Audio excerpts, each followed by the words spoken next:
ನಮಸ್ಕಾರ ಸ್ನೇಹಿತರೆ, ನಾನು ವಿಜಿತ್ ವಸಿಷ್ಠ ಟೆಕ್ ಅನ್ವೇಷಣೆ ಯೂಟ್ಯೂಬ್ ಚಾನಲ್ನಿಂದ. ಸೊ ನಮಗೆಲ್ಲ ಗೊತ್ತಿದೆ ವಿಂಡೋಸ್ 11ನಲ್ಲಿ drag and drop feature work ಆಗೋದಿಲ್ಲ ಅಂತ. ಸೊ ಫಸ್ಟ್ ಆಫ್ ಆಲ್ ನನ್ನ ಒಂದು ಲ್ಯಾಪ್ಟಾಪ್ ಏನಿದೆ ಅದು ವಿಂಡೋಸ್ 11ನಲ್ಲಿದೆ ಅಂತ ತೋರಿಸ್ತೀನಿ. ಇಲ್ಲಿ ನೋಡಿ, ಇಲ್ಲಿ system activation Windows 11 home single language ಅಂತ ಇದೆ. ಸೊ ನನ್ನ ಒಂದು ಲ್ಯಾಪ್ಟಾಪ್ ವಿಂಡೋಸ್ 11 ರನ್ ಆಗ್ತಾ ಇದೆ, ಹಾಗೂ ಇದರಲ್ಲಿ drag and drop feature work ಆಗೋದಿಲ್ಲ. ನೀವೇನಾದರೂ ವಿಂಡೋಸ್ 11 ಯೂಸ್ ಮಾಡ್ತಿದ್ದೀರಾ ಅಂತಂದರೆ ಆಬ್ವಿಯಸ್ಲಿ ನಿಮಗೆ ಗೊತ್ತಿರುತ್ತೆ ಡ್ರ್ಯಾಗ್ ಆ್ಯಂಡ್ ಡ್ರಾಪ್ ವರ್ಕ್ ಆಗೋದಿಲ್ಲ ಅಂತ.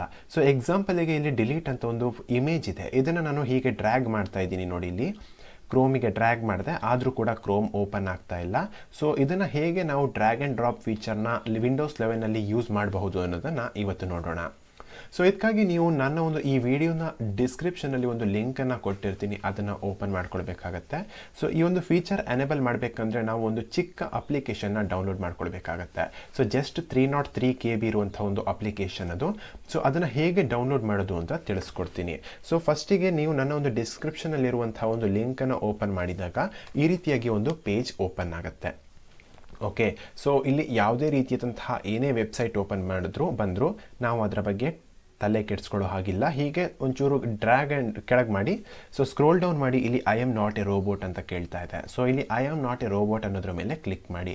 ಸೊ ಇದಾದಮೇಲೆ ನೆಕ್ಸ್ಟ್ ಏನು ಮಾಡಬೇಕು, ಇಲ್ಲಿ ಕಂಟಿನ್ಯೂ ಅಂತ ಬಂದರೆ ಕಂಟಿನ್ಯೂ ಮೇಲೆ ಕ್ಲಿಕ್ ಮಾಡಿ, ಅಥವಾ I am not a robot ಅಂತ ಇದೆಯಲ್ವಾ ಇದರ ಮೇಲೆ ಕ್ಲಿಕ್ ಮಾಡಿ. ಸೊ ನಾನಿವಾಗ ಏನು ಮಾಡಿದೆ, I am not a robot ಅನ್ನೋದ್ರ ಮೇಲೆ ಕ್ಲಿಕ್ ಮಾಡಿದ್ದೀನಿ. ಸೊ ನೆಕ್ಸ್ಟ್ ಹೀಗೆ ಕೆಳಗೆ ಬರೋದಾದರೆ thank you for your visit, your link will be created in 15 seconds ಅಂತ ಬರುತ್ತೆ. ಓಕೆ, ಸೊ ಇಲ್ಲಿ ನೋಡಿ, ಇಲ್ಲಿ ಮೇಲೆ ಡೌನ್ಲೋಡ್ ನೌ ಅಂತೆಲ್ಲ ಆಪ್ಷನ್ ಬರ್ತಾ ಇರುತ್ತೆ, ಅದರ ಮೇಲೆ ನಾವು ಯಾವುದೇ ಕಾರಣಕ್ಕೂ ಕ್ಲಿಕ್ ಮಾಡಬಾರ್ದು. ಓಕೆ, ಸೊ ಇಲ್ಲಿ ನೋಡಿ, ಇಲ್ಲಿ ಇವಾಗ 15 ಸೆಕೆಂಡ್ ವೆಯ್ಟ್ ಮಾಡೋದಕ್ಕೆ ಹೇಳುತ್ತೆ. ಅದಾದಮೇಲೆ ಒಂದು ಕಂಟಿನ್ಯೂ ಅಂತ ಗ್ರೀನ್ ಕಲರ್ನಲ್ಲಿ ಮಾರ್ಕ್ ಬರುತ್ತೆ, ಅದ್ರ ಮೇಲೆ ಕ್ಲಿಕ್ ಮಾಡೋಣ. ಸೊ ಅದ್ರ ಮೇಲೆ ಕ್ಲಿಕ್ ಮಾಡಿದ್ದೀನಿ. ಇಲ್ಲಿ ಮತ್ತೆ ಡೌನ್ಲೋಡ್ ನೌ ಅಂತ ಆಪ್ಷನ್ ಬರುತ್ತೆ, ಇದ್ರ ಮೇಲೆ ಅಗೈನ್ ಹೇಳ್ತಾ ಇದ್ದೀನಿ ಕ್ಲಿಕ್ ಮಾಡಬೇಡಿ. ಮೇಲೆ ಲಿಂಕ್ ಡೌನ್ಲೋಡ್ ಅಂತ ಇದೆಯಲ್ವಾ ಇದ್ರ ಮೇಲೆ ಕ್ಲಿಕ್ ಮಾಡಬೇಕು. ಓಕೆ, ಸೊ ನಮ್ಮ ಮೇನ್ ಫೋಕಸ್ಸು ಗ್ರೀನ್ ಕಲರ್ನಲ್ಲಿ ಬರುತ್ತಲ್ಲ ಅದರ ಮೇಲೆ ಇರಬೇಕು ಅಷ್ಟೇ. ಓಕೆ, ಸೊ ಇಲ್ಲಿ ನೋಡಿ, ಇಲ್ಲಿ ಆ್ಯಡ್ ಎಕ್ಸ್ಟೆನ್ಷನ್ ಅಂತ ಕೇಳ್ತಾ ಇದೆ, ಇದು ಕೂಡ ಒಂದು ಅಡ್ವರ್ಟೈಸ್ಮೆಂಟ್ ಆಗಿದೆ. ಸೊ ಇಲ್ಲಿ ನಾವು ಕ್ಲೋಸನ್ನು ಒತ್ತೋಣ. ಸೊ ಅದಾದಮೇಲೆ ಇಲ್ಲಿ ನೋಡಿ, ಇಲ್ಲಿ ಒಂದು 10 ಸೆಕೆಂಡ್ ವೆಯ್ಟ್ ಮಾಡಿದ ಮೇಲೆ your link is almost ready 0 seconds ಅಂತ ಬರ್ತಾ ಇದೆ.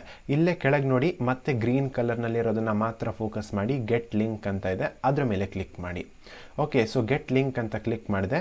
ಸೊ ಇಲ್ಲಿ ನೋಡಿ, ಏನೋ ಒಂದು ಬಂತು, ಎರರ್ ಡೈರೆಕ್ಟರ್ ಅನ್ನೋದು ಬೇರೆಯೇ ಒಂದು ವೆಬ್ಸೈಟ್ ಓಪನ್ ಆಯಿತು. ಸೊ ಇದು ನಮಗೆ ಬೇಡ, ಇದನ್ನು ಕ್ಲೋಸ್ ಮಾಡಿ. ಅಗೈನ್ ಗೆಟ್ ಲಿಂಕ್ ಮೇಲೆ ಕ್ಲಿಕ್ ಮಾಡಿ. ಸೊ ಇದೇ ಒಂದು ಗೆಟ್ ಲಿಂಕ್ ಅಂತ ಓಪನ್ ಮಾಡ್ತಿರಲ್ಲ ಅದೇ ಒಂದು ಟ್ಯಾಬ್ನಲ್ಲಿ ಓಪನ್ ಮಾಡುವಂತಹ ಒಂದು ವೆಬ್ಸೈಟಿಗೆ ಹೋಗಬೇಕಾಗತ್ತೆ. ಏನಾದರೂ ಎಕ್ಸ್ಟ್ರಾ ಟ್ಯಾಬ್ ಓಪನ್ ಆಗ್ತಿದೆ ಅಂದರೆ ಅದು ಆ್ಯಡ್ ಆಗಿರುತ್ತೆ, ಅದನ್ನು ಕ್ಲೋಸ್ ಮಾಡಬೇಕು. ಸೊ ಇವಾಗ ಈ ರೀತಿ ಕೊಟ್ಟಾಗ ಇಲ್ಲಿ ನೋಡಿ, ಇಲ್ಲಿ ಮೀಡಿಯಾ ಫೈರ್ ಅಂತ ಒಂದು ವೆಬ್ಸೈಟಿಂದ ಓಪನ್ ಆಗುತ್ತೆ, mediafire.com ಅಂತ. ಸೊ ಅದರ ಮೇಲೆ ಕ್ಲಿಕ್ ಮಾಡಿದ್ಮೇಲೆ ಇಲ್ಲಿ ಡೌನ್ಲೋಡ್ ಅಂತ ಒಂದು ಆಪ್ಷನ್ ಬರುತ್ತೆ. ಸೊ ಇಲ್ಲಿ ಡೌನ್ಲೋಡ್ ಅಂತ ಕ್ಲಿಕ್ ಮಾಡಿ. ಸೊ ಆ ಒಂದು ಫೈಲ್ ಏನಿದೆ ಅದು ಇವಾಗ ಡೌನ್ಲೋಡ್ ಆಗಿದೆ. ಸೊ ಇದು ಒಂದು RAR ಫಾರ್ಮೆಟ್ನಲ್ಲಿದೆ. ಸೊ ಇವಾಗ ನಾವೇನು ಮಾಡಬೇಕು, ಇಲ್ಲಿ ಸೊ ಶೋ ಇನ್ ಫೋಲ್ಡರ್ ಅಂತ ಕೊಡ್ತೀನಿ. ಸೊ ಇದು ಯಾವ ರೀತಿ ಇದೆ ಅಂತ ನೋಡೋದಾದರೆ ಇಲ್ಲಿ ನೋಡಿ, ಇಲ್ಲಿ Windows 11 drag and drop to taskbar fix ಅಂತ ಇದೆ. ಸೊ ಇದರ ಮೇಲೆ ನಾವು ರೈಟ್ ಕ್ಲಿಕ್ ಮಾಡಬೇಕಾಗತ್ತೆ. ರೈಟ್ ಕ್ಲಿಕ್ ಮಾಡಿದ್ಮೇಲೆ ಓಪನ್ ವಿತ್ ವಿನ್ರಾರ್ ಆರ್ಚಿವರ್ ಈ ರೀತಿಯಾಗಿ ಹಲವಾರು ಆಪ್ಷನ್ ಇದೆ. ಸೊ ನಾವಿಲ್ಲಿ ಎಕ್ಸ್ಟ್ರಾಕ್ಟ್ ಮಾಡ್ಕೊಳ್ಬೇಕಾಗಿರೋದ್ರಿಂದ ಶೋ ಮೋರ್ ಆಪ್ಷನ್ಸ್ ಅಂತ ಕ್ಲಿಕ್ ಮಾಡ್ತೀನಿ. ಅದಾದಮೇಲೆ ಎಕ್ಸ್ಟ್ರಾಕ್ಟ್ ಹಿಯರ್ ಅಂತ ಕೊಡ್ತೀನಿ. ಓಕೆ, ಸೊ ಎಕ್ಸ್ಟ್ರಾಕ್ಟ್ ಹಿಯರ್ ಅಂತ ಕೊಡ್ತೀನಿ. ಸೊ ಅದು ಎಲ್ಲಿರುತ್ತೆ ಅಲ್ಲಿ ಎಕ್ಸ್ಟ್ರಾಕ್ಟ್ ಆಗುತ್ತೆ. ಸೊ ಇವಾಗ ಎಕ್ಸ್ಟ್ರಾಕ್ಟ್ ಹಿಯರ್ ಅಂತ ಕೊಟ್ಟಿದ್ದೀನಿ ನಾನು. ಸೊ ಆ ಒಂದು ಫೈಲ್ ಏನಿದೆ ಅದು ಓಪನ್ ಆಗಿರಬೇಕಿತ್ತು. ಸೊ ಎಕ್ಸ್ಟ್ರಾಕ್ಟ್ ಆಗಿಲ್ಲ ಅನಿಸುತ್ತೆ ಕರೆಕ್ಟಾಗಿ, ಮತ್ತೆ ಕೊಡ್ತಾ ಇದ್ದೀನಿ ನೋಡಿ ಇಲ್ಲಿ. So extract files. So okay, ಇಲ್ಲಿ ನೋಡಿ, ಇಲ್ಲಿ ಕರೆಕ್ಟಾಗಿ ಎಕ್ಸ್ಟ್ರಾಕ್ಟ್ ಆಗಿದೆ, ಒಂದು ಫೋಲ್ಡರ್ ಓಪನ್ ಆಗುತ್ತೆ. ಸೊ ಈ ಫೋಲ್ಡರ್ನ ಓಪನ್ ಮಾಡೋಣ. ಸೊ ಇಲ್ಲಿ ನೋಡಿ, ಒಂದು ಅಪ್ಲಿಕೇಶನ್ ಇದೆ 102 KB ಇಂದು. ಸೊ ಇಲ್ಲಿ ಏನು ಮಾಡಬೇಕು, ನಾವು ಇದರ ಮೇಲೆ ಡಬಲ್ ಕ್ಲಿಕ್ ಮಾಡಬೇಕು. ಸೊ ಇದರ ಮೇಲೆ ಡಬಲ್ ಕ್ಲಿಕ್ ಮಾಡಿದ್ದೀನಿ, ಈ ರೀತಿಯಾಗಿ ಒಂದು ಓಪನ್ ಆಗುತ್ತೆ ಟ್ಯಾಬ್. ಓಕೆ, ಸೊ ನಾವಿಲ್ಲಿ ಏನೂ ಕೂಡ ಮಾಡಬಾರ್ದು, ಇದು ಆಟೋಮೆಟಿಕ್ಕಾಗಿ ಕ್ಲೋಸ್ ಆಗುತ್ತೆ ಒಂದು 10 ಸೆಕೆಂಡ್ ಆರ್ 15 ಸೆಕೆಂಡ್ ಆದಮೇಲೆ. ಸೊ ನೋಡಿ, ಇಲ್ಲಿ ಆಟೋಮೆಟಿಕ್ಕಾಗಿ ಕ್ಲೋಸ್ ಆಯಿತು. ಓಕೆ, ಸೊ ನೆಕ್ಸ್ಟ್ ಏನು ಮಾಡಬೇಕು ನಾವು, ಇಷ್ಟೇ, ಏನು ಮಾಡೋದು ಬೇಡ, ಡ್ರ್ಯಾಗ್ ಆ್ಯಂಡ್ ಡ್ರಾಪ್ ಎನೇಬಲ್ ಆಗಿದೆ. ಸೊ ಇಲ್ಲಿ ನೋಡಿ, ಡಿಲೀಟ್ ಅಂತ ಇಮೇಜ್ ಇದೆ, ಇದನ್ನು ನಾನು ಹೀಗೆ ಡ್ರ್ಯಾಗ್ ಮಾಡ್ತಾ ಇದ್ದೀನಿ. ಸೊ ಇಲ್ಲಿ ನೋಡಿ, ಇಲ್ಲಿ ಕ್ರೋಮ್ ಓಪನ್ ಆಗಿದೆ. ಸೊ ಅಗೈನ್ ಕಾಪಿ ಅಂತ ಬಂದು ಇಲ್ಲಿ ನಾನು ಡ್ರ್ಯಾಗ್ ಆ್ಯಂಡ್ ಡ್ರಾಪ್ ಮಾಡಿದ್ದೀನಿ. ಸೊ ಈ ರೀತಿಯಾಗಿ ನಾವು ವಿಂಡೋಸ್ 11ನಲ್ಲಿ ಡ್ರ್ಯಾಗ್ ಆ್ಯಂಡ್ ಡ್ರಾಪ್ ಫೀಚರ್ನ ಯೂಸ್ ಮಾಡ್ಕೊಳ್ಬಹುದು.